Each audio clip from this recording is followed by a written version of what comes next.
এতদিন ঘরের পাশে যে গাছটাকে ভাবতাম শুধু ফুলের গাছ, এই মুহূর্তে জানতে পারলাম যে এটা ক্র্যাব অ্যাপেলের গাছ। ক্র্যাব অ্যাপেল মানে ওই বুনো আপেলও বলতে পারেন। ভীষণ টক কিন্তু খাওয়া যায়, ঠিক যেন দেশের কুল। নুন লঙ্কা মাখিয়ে মজা করে খেতে পারবেন। আপেল গাছের ফুল যে এত সুন্দর হয় আর গাছ ভর্তি হয় সেটা আমার আগে জানা ছিল না। এইটা আমার ঘরের ঠিক পাশের বাড়ি, মানে আমার প্রতিবেশীর আপেলের গাছ। এই গাছ দুটোতে ভর্তি গোলাপি রঙের ফুল হয়, যার ভিডিও আমি আগেও আপনাদের সাথে শেয়ার করেছি। আজ প্রতিবেশীর সাথে দাঁড়িয়ে গল্প করার সময় সে হঠাৎ করে বলে কিনা যে তুমি তো বনে বাদারে আপেল গাছ খোঁজো, নিজের ঘরের ঠিক পাশের এই আপেল গাছটা থেকে আপেল পেড়ে খেয়েছো কি? আমি বললাম তাই তো, খুব বড় ভুল হয়ে গেছে।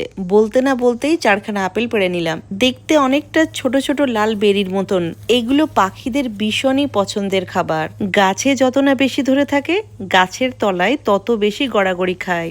এবার থেকে আমি যতবার বাগান দেখতে বেরোবো ততবার পেড়ে পেড়ে আপেল খাবো।